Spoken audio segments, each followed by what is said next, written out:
You're listening to the Full Court Press with your host, Drew Duncan. Don't you dare touch that dial.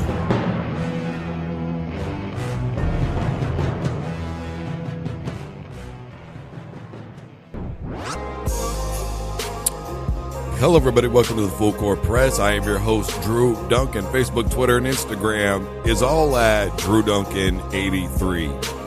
Now, normally, I save all of my Twitter stuff for my Twitter Tuesday segment, but I just could not help it when I saw Leveon-Bell respond to Eric Sternkamp, who, by the way, is just a self-proclaimed New York Jets spokesperson, said, on behalf of the New York Jets, we will give you $60 million in cash if you come play for us. That was on his Twitter, and Leveon-Bell just torched all of the state of New York when he said, well, first of all, he put the eyes rolling up emoji, and he said, that ain't enough to come run with the Jets. Oh, man. You want to talk about putting everybody on notice? Nope. Sorry, bro. $60 million in cash is not enough, dude. You want to do this right? You're going to have to come up with a better figure than that, bro. Meanwhile, Jamal Adams retweeted. He said, whoa, big dog, show some love. We will be the talk of the league this coming year. How much you need? Let me run to the bank. I got you, my boy. Ha ha. Hey, man, if $60 million in cash straight up isn't enough, then I don't know what to tell you, amigo. I guess you're just up a creek without a paddle at that point, bro. $60 million, man. $60 million. It's like the movie Twins. You ever seen that? It was like $4 million. Just say it. $60 million. Just say that out loud and know that that is not good enough for Leveon-Bell to lace his cleats up, throw on the pads, come in, practice, watch film study, get in that backfield, and play running back for your football team. New York Jet fans, how do you feel about it? Because I don't know that there's an appropriate response. There's nothing that you can give. He feels the Jets are such a bad football team that there's no chance. None. Wow. I just, when I read that, man, I laughed for a solid 15 minutes. I had to have. I mean, my stomach is hurting.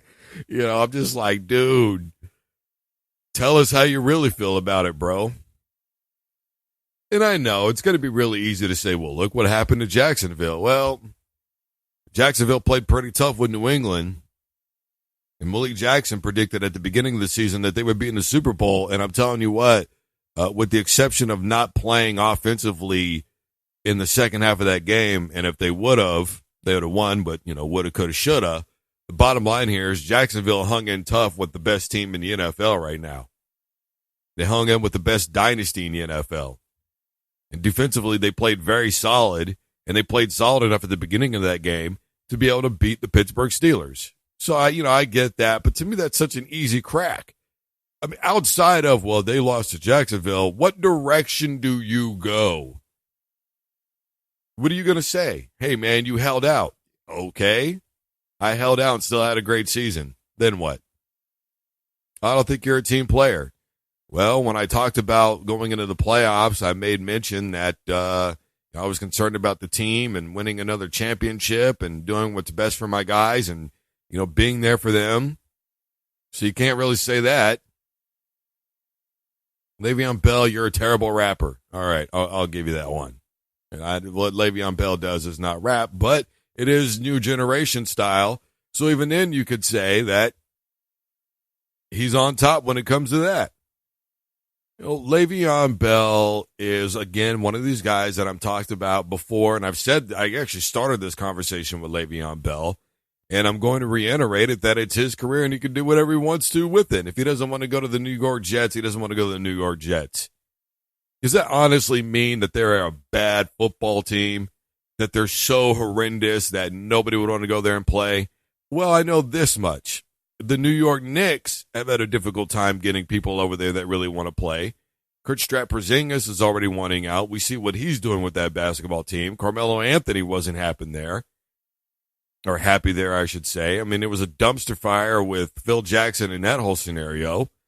I've had people on this program that were raised and born in the East Coast and that were Sports Illustrated writers that said, hey, look, the New York Jets aren't a good football team and they're going to get smashed by 40 and 50 by this team and that team. So now you have to start really looking at it and going, is Le'Veon Bell kind of a case in point? And obviously, look, Le'Veon Bell's not speaking for everybody. He's not speaking for every fan. He's not speaking for every journalist. And he's not speaking certainly for every player in the NFL. But obviously, he's probably speaking for more people, I think, than you would give him credit for. He just said what's really on his mind. Dude, that's not enough for me to come and run behind you in that offensive line and play for your quarterback and your wide receiving core and your defense. It's just not enough. And let's be honest, the New York Jets last season were pretty much one of those close but no cigar football teams. Hung in with the Patriots during one of the games a lot better than people thought that they would. And that was kind of their shtick for the whole season. I don't want to say shtick. That's not really the right way to put it. But that was kind of their stigma last year. Whenever you looked at the Jets, you thought, maybe they could after a couple of games, right? And we would expect a blowout, and then they would kind of surprise everybody. And, well, they hung in, but, the Patriots or this team and that team were just this and this and this. Le'Veon Bell's been in this league for a while, and I think he would recognize where would be a good spot for him and where it wouldn't be. And I don't think it's necessarily that he's pointing out that the New York Jets are a bad football team. I think it's pointing out that it wouldn't be a good scenario for him. And Le'Veon has said 100 times over that he wants to stay with the Steelers. He wants to retire a Steeler, and that if the Steelers don't give him the deal that he wants, he would contemplate not even playing anymore. Now, could it be a threat? Who the hell really knows? And I'm not going to get into all that.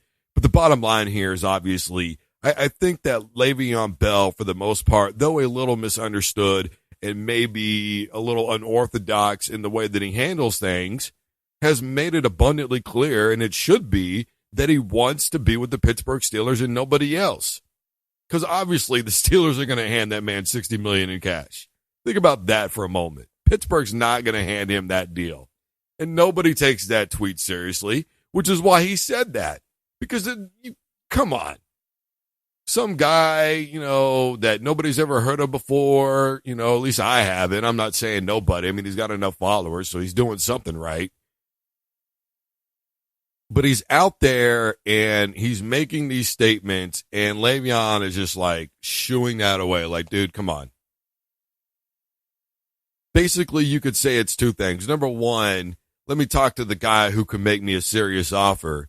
And number two, it's not enough, bro, for me to lead the Pittsburgh Steelers where I've been at my career and where I want to stay at for my career and where I've made that abundantly clear. And I think everybody kind of blows what Le'Veon Bell does out of proportion. And it goes back into my last segment with LeBron James in that these guys don't even have to try anymore. I mean, do you understand that we're so entertained by them that they don't even have to do much? On Twitter, the max that you can give by last check is 140 characters. So, and in far less than that, by the way, Le'Veon Bell put something out, very simple, and boom, it took off. Because he didn't have to respond to it, and it probably wouldn't have been a big deal. But since he made the choice to respond to it, now it's exploding. And now it's Le'Veon Bell is this, and Le'Veon Bell is that, and Le'Veon Bell is greedy, and Le'Veon needs to concentrate on football. Look, man, the dude's going to live his life the way he wants to. I don't particularly like his music, but if that's what he wants to do when he's got the money to put a studio in his home and he could do something that he enjoys, then let him. There's a lot of people that, get enough money to buy themselves some equipment and do things on the side that they enjoy.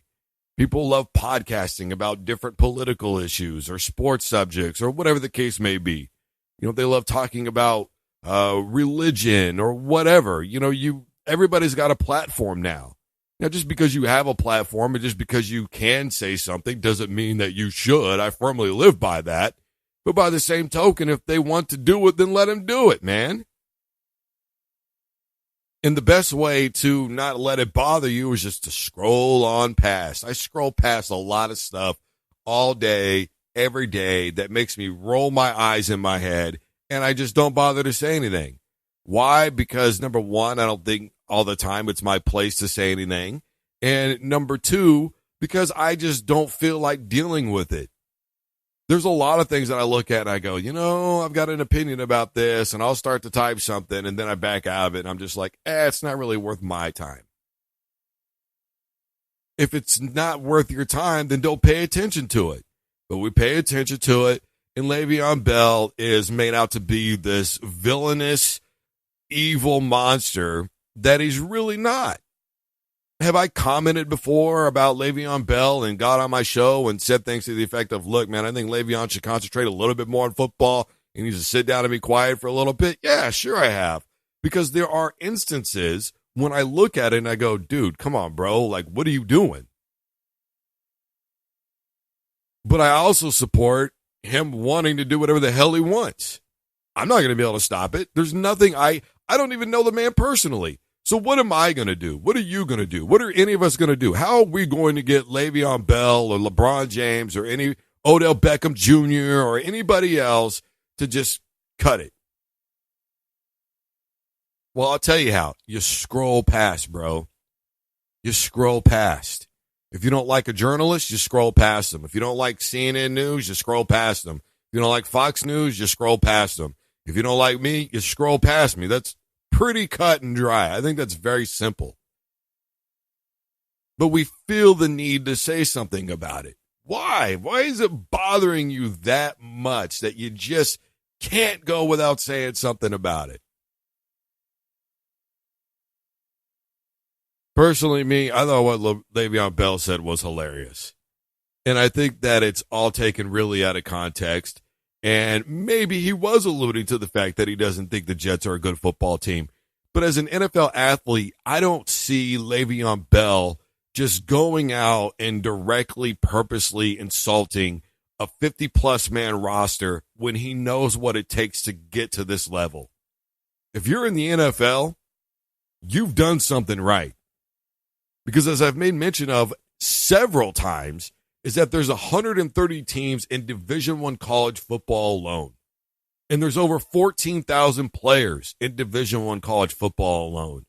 And there's only 397 players officially listed on rosters in the NFL max every single week.